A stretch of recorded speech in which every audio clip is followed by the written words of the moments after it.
We are live. Hey, Jeremy, I know that your backlog of things to do are just, well, it's just overwhelming. I know that. We all know that. But I need you to go and check the chlorine in the pool. The last person to jump in screamed and jumped out. I know, I know that's my job. I know that that's on my list of things to do. But the toilet in cabin 7, that's a problem. And you said you wouldn't do that again today. So I've got my plunger and I'm going over there. Jobs of camp counselors. It's pretty glamorous, isn't it, Tom? We're men of a certain age, but when summertime hits, we decide to put on our Hawaiian shirts and do this camp counselor thing. That involves getting stuff out of the pool, potentially cleaning up toilets. Like, it's not glamorous, but we make people's summer better by doing some of the menial jobs that they don't want to do. But we face the same problem as anyone else as camp counselors. Needs outstrip the supply. Ooh, I see what you did there. I'm really angry that management wouldn't hire the other 15 counselors they said they would. Yeah, because if we're busy checking the chlorine and cleaning up the latrine, if you will, we're not going to have time to swim or do other like fun summer camp things like toast marshmallows. There you go. And I really do like s'mores. Me too. I bought some at the grocery store yesterday. And I also, I think this is a notable accomplishment for us. I upgraded my shirt wardrobe for this summer camp series. We've got flamingos, we've got palm trees, and I didn't even have to go to Hawaii to pick this shirt out. It was delivered to me by our happy large online retailer yesterday. Excellent. Well, hey, why don't we talk about the problem of needs outstripping supply? Let's do that, shall we? Because I think this is an interesting one. This is the second. So we're working our way top down across this slide. We'll show the calendar slide here at the very end of our talk today. But last week when we got together, we talked about goal conflict and unpacked that topic. We're now talking about number 2, need outstripping supply. And so there are 2 flavors of this one, right, Tom? So it's not just one. This is like a twofer. Yeah, it really is, because very frankly, sometimes the idea of the needs outstripping supply is just because we're trying to fit 10 gallons into a 5-gallon hat kind of thing. But at the same time, sometimes people use that as a motivation technique. I mean, it may still exist, but they use it in a different way, and it ends up having different outcomes within the organization. It sure does. So let's talk about version 1 of this challenge. And Tom, I know you love the boiling lobster metaphor. This one's maybe more popular as the boiling frog metaphor. So this is the one where people don't realize that it's happening until it's too late. So whether it's, in our world of product development, maybe your backlog is growing at a pace that your team or teams are not keeping up with. That's one concrete example. I'm sure you could probably find the same challenges with a Scrum team or a Kanban team, right, Tom? Yeah. And as a general rule, I would really rather not call any of the teams I work with lobsters or frogs. And just as an aside, I know we love that metaphor, both of them. Neither one of them are true. It just, as a rule, both the lobsters and the frogs do notice the fact that the temperature is going way up. They just don't have purchase to get the heck out of the tank. So they get boiled. But and that's the problem, right? We all recognize that this is going on. It isn't that we someday wake up and go, oh my, I've run out of bandwidth and bad things are going to happen to me. We know that this has happened to us, and we know we can see it coming. One of the books that we talked about as we were writing the book was Why Limit WIP, and the protagonist in that book recognizes that he's in trouble. He recognizes it basically from day one. It's just everybody else puts blinders over their eyes and doesn't see it. Yeah, and in that book, I think if I'm remembering the story correctly, our protagonist, who I don't remember the name, we'll call him Jim because it's Jim Benson's book. So Jim, our protagonist, who may or may not have written that metaphorical fable about himself, Jim goes into a conference room, I think, with all the leaders, right? And doesn't he draw like a boat on a whiteboard with like a water line, and they have to take all the things that they think are important or urgent or whatever, and they either put them like above the water line or below the water line. Isn't that what they end up doing in that book? Prioritization and sequencing, something that really is an important part of fixing the problems of needs outstripping supply. How about this second issue? This one's a bit more ominous, I think. You know, in the first version, it's kind of the we didn't know what was happening, but the second version is almost like the opposite. It's the we know it's happening and we're going to exploit it. And by we, in this case, I typically mean leaders. And so this is like they recognize that there's this significant imbalance between needs and supply, and they use it to generate fear and stress. This is like the age old get all of this work done in an amount of time that is not commensurate with typically how people get through that work. And if you think about the manifesto, right, there's that whole sustainable pace concept. This is antithetical to that sustainable pace thing. This is like the work harder. This is the 60-hour-a-week death marches, right? 60 hours? That's Or not more. that. I mean, but 60 hours. 120. That sounds pretty slacky. Um, no wonder the chlorine in the pool is out of balance. It's just now I understand. I'll tell you a story, and this is it sounds a little bit apocryphal. It isn't, unfortunately. Back a few years ago, I was working for Ed's Discount Software, EDS, and I had been purchased, sort of sold into bondage at the time.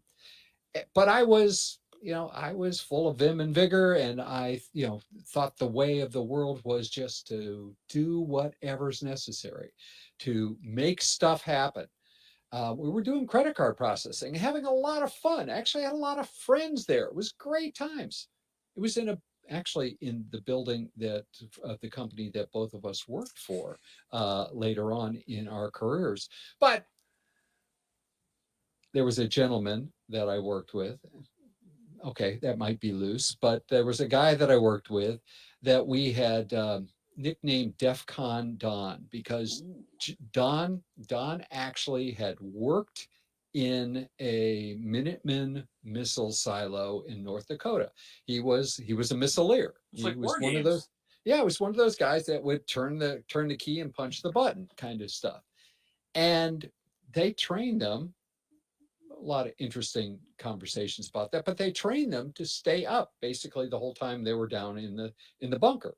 Um, so Don and I used to have a war for several months about who could work the most number of hours in a week, and we'd gotten up to 120 and 128, those kind of areas, just because. And again, why were we doing that? Because we were attempting to get a piece of work done. We were attempting to get a new client in, all this stuff, and the work was huge, and everybody was going crazy. I came in one morning and found Don sprawled out on the floor. And of course, I did verify that he wasn't dead. Um, but as a good friend, what did I do? Well, and good friend and someone in close competition with Don, instead of waking him up, I gently put my winter coat over him so he'd be nice, warm, and toasty, Aww. and stay asleep for an extra couple of hours before the next person came in and woke him up. There you And go. I won the title that week. You are the winner. That's a great story. It makes me think, as you were talking, it makes me think of maybe a little bit of a different scenario. And we had a series of talks at my employer a couple of weeks ago where different people kind of came up and gave sort of TED style talks. And one of the speakers talked about how she got burned out from doing something sort of similar to what you just described. And she talked pretty candidly about how she worked, her and her small team of people were overwhelmed by work, but, had fear and stress heaped upon them to get some of this stuff done. And by the end of it, She ended up being able to write like 1 line of code per week because of the fear and stress accumulation, and ultimately left her previous employer and came to work at our current employer. So, it doesn't sound like it sounds like a similar scenario to yours, but maybe it didn't have the same level of, repartee between parties. Well, I'll be dead honest with you. Both Don and I left that employer. We had signed an agreement to stay when we were acquired for exactly 3 years. Mm-hmm. And I think I made 3 years, 1 month, 2 days, and a couple of minutes before I was gone. And I think Don actually went back to the Air Force right at the end. So he actually got out before me, but neither one of us were going to stay.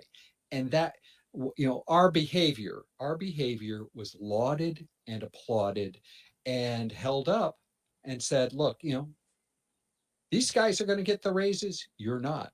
Yeah. By the way, no one sat with us in the cafeteria after that point. But they used Whew. it as leverage. So Yeah. needs outstrip demand.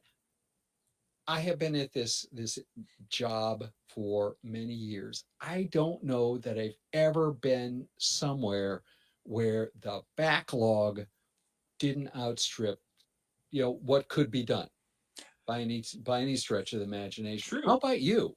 I've never seen it either. I think that just the nature of the industry that we work in, we're always going to have a huge list of requests, whether those requests are coming from people internal, whether they're coming directly from customers. The challenge, and that ties really nicely to the book that we wrote, where we covered some of these topics in depth, is to manage how those come in so that you can strike a finer balance between needs and actual ability to execute on those needs. And that involves some of the things you mentioned before around prioritization, around sequencing. Might even involve something drastic like deleting your entire backlog at some point and then starting to rebuild it. Alan Kelly's nuclear backlog. Yeah, there you go. It's something that I'm very interested in. How do you recognize this? So it's easy to step back and say, okay, needs outstrip supply. That's a true statement. Of course, Yeah. Tom, that happens. But I don't know. I don't know that you really, as someone looking at it, you recognize what's actually directly going on for a while. Yeah. So we carved out some questions. What are some of your favorites in terms of using it to diagnose that scenario? Yeah, I like a couple things. So I think capacity is a word that we haven't talked about really a lot today. We don't really have it in these list of questions here, but I like to understand what the system's capacity is. Throughput is a helpful data point to understand as well.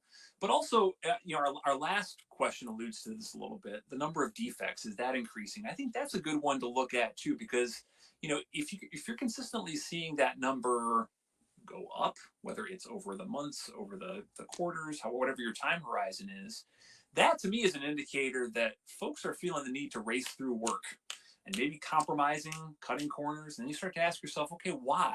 Why is that there? Because it's one thing to fulfill a request. It's one thing to get a story or work item done. But if we're going to be impeded from delivering that because we've got a huge backlog of defects in our software, what good did it do us to race through this story to begin with? Yeah, at times that backlog of issues probably eats up any capacity that you have. And then of course you start to cut more corners. I'm a big fan of attempting to get a sense as to how much pressure there is to jump the queue. Mm, And as someone who I'm a big Kanban fan, I understand Scrum. I like the idea of Scrum. I like the idea of having that metered sort of yeah, entry into a time box if you're using time boxes. I all that makes sense. But if there is extreme pressure to jump that queue, to say whether it's my Kanban backlog or my Scrum, sprint backlog, if there's that pressure to jump that queue, to go around, to pick up the phone and call Jeremy because I know Jeremy, kind of thing. yeah, he'll do it for me. Of course he will, because Jeremy is my friend. We play golf on Saturday mornings. Yeah, Well, okay, maybe we don't. I mean that you will see the delivered defects, but I think that also tells you that that wad or that wave of delivered defects is coming at you, kind of thing. Yeah, and that's a dangerous place to be. So let's talk some of the quotes we picked out. We had a hard time, I think, finding quotes. I was telling you that when I was putting these slides together, I was looking for like supply and demand quotes, and then I quickly got myself into like a rabbit hole of 17th century economic philosophy. With Excellent. it was real deep and really complex, and I don't pretend to understand any of it. But then somehow I stumbled upon a quote from the author of the Twilight book series about boiling frogs, which I thought was appropriate, if for nothing else, and it continues the metaphor that we started a few slides ago, where we talked about throwing a frog in a pot of boiling water. It's going to hop out. It's going to realize that it's hot and it's going to lead to certain death. But if you put it in the tepid water and slowly warm it, the frog doesn't figure out what's going on until it's too late. And that's very much that first scenario, that first picture that we painted. Now, Yeah. what was the context of the author of a series about teenage vampires and werewolves? Why was she talking about boiling frogs? I have no idea on the context, but I stumbled upon this quote. By the way, none of the Twilight books are on my science fiction bookshelf behind me. I'm more of a fan of the Confucius comment. Just If two you're very, trying to, very broad ends of the spectrum, right, Tom? Pop culture, yeah. teen horror author, and legendary Chinese philosopher. Well, I'm not sure that there's as big a difference as one one would give that. Okay. But I mean, the idea, right? If you try to do too much, you will not achieve anything. And there's a variant of that that I think Sun Tzu also talks about, which was very similar, right? If as a person, I think we'll all recognize that if we try to do too much, that we get ourselves into trouble.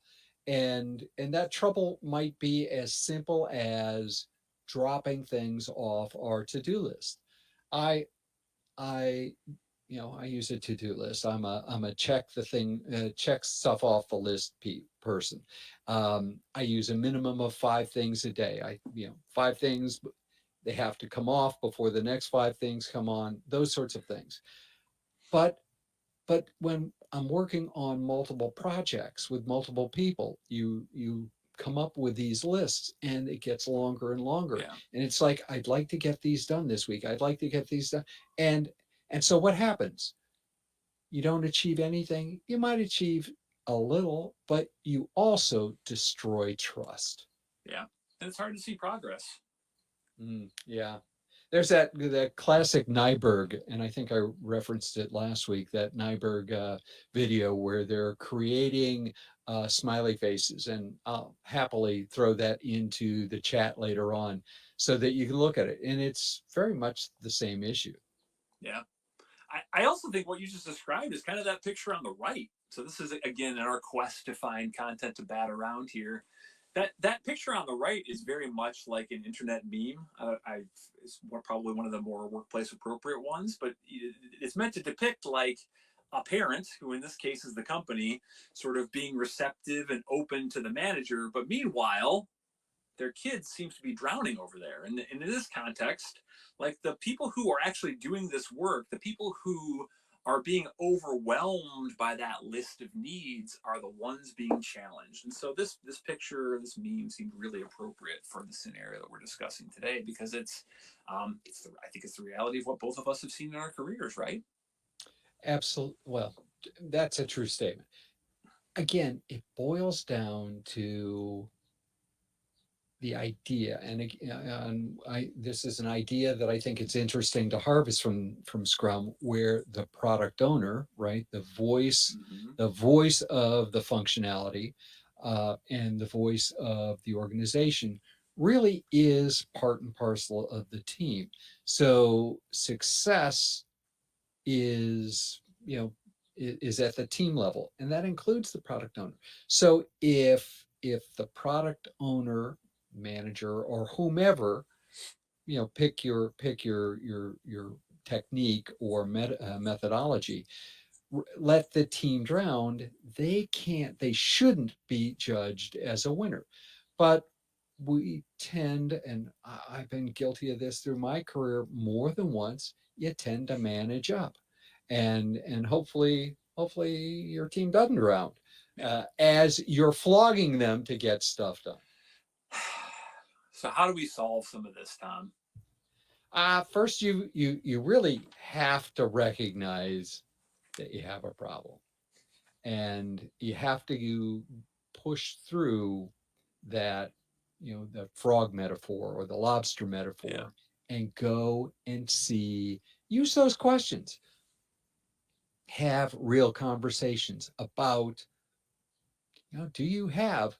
Are you attempting to get more than you're getting done? Another quick, by the way, metrics one is to take a look at the number of things that are entering, sort of your cumulative flow diagram, how much work is actually entering and how much is getting done, hopefully meaning, delivered to production.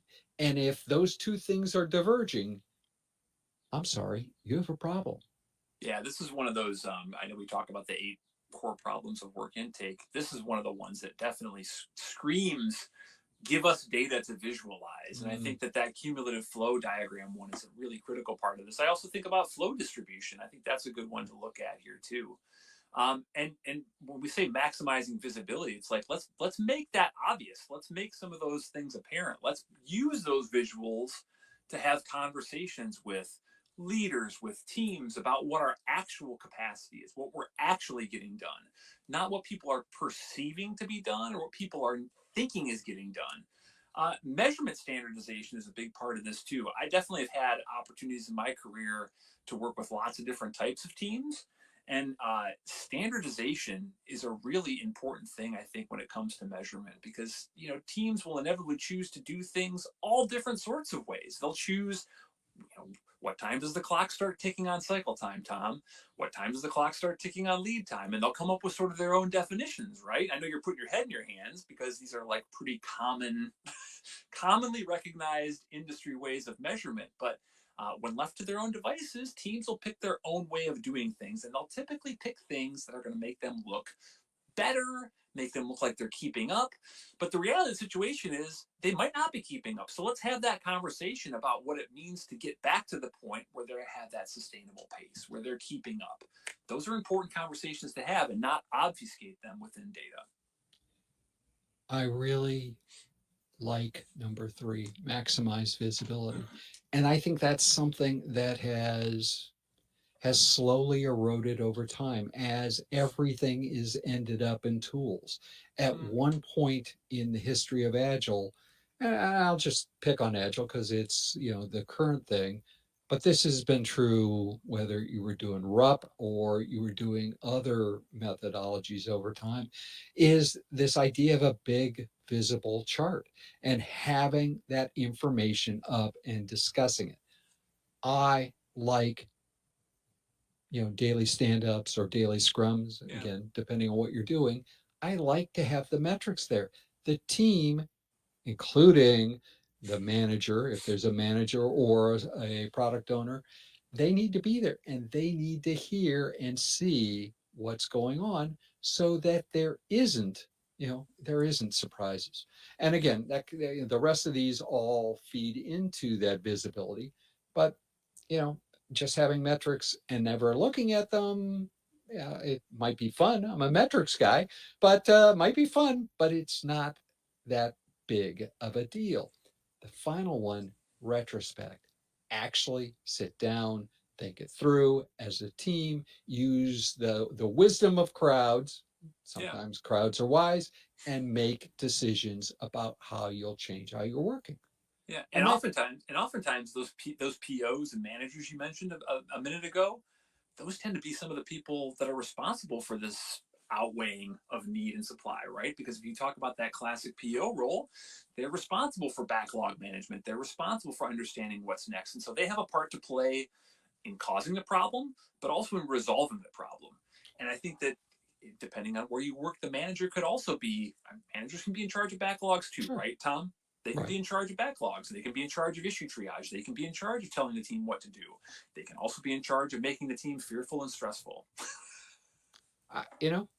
They're human beings, Yeah. and therefore all human beings can play their role. Heck, product owners can play all of those roles. This has been another one of those intense conversations around a topic that sounds fairly innocuous, something that we all agree happens. There are things we can do. We talked about, how to recognize it. We talked a little bit about how to solve, different variations of this. We're going to do the other 6 in our top 8 work intake problems. When's the next one?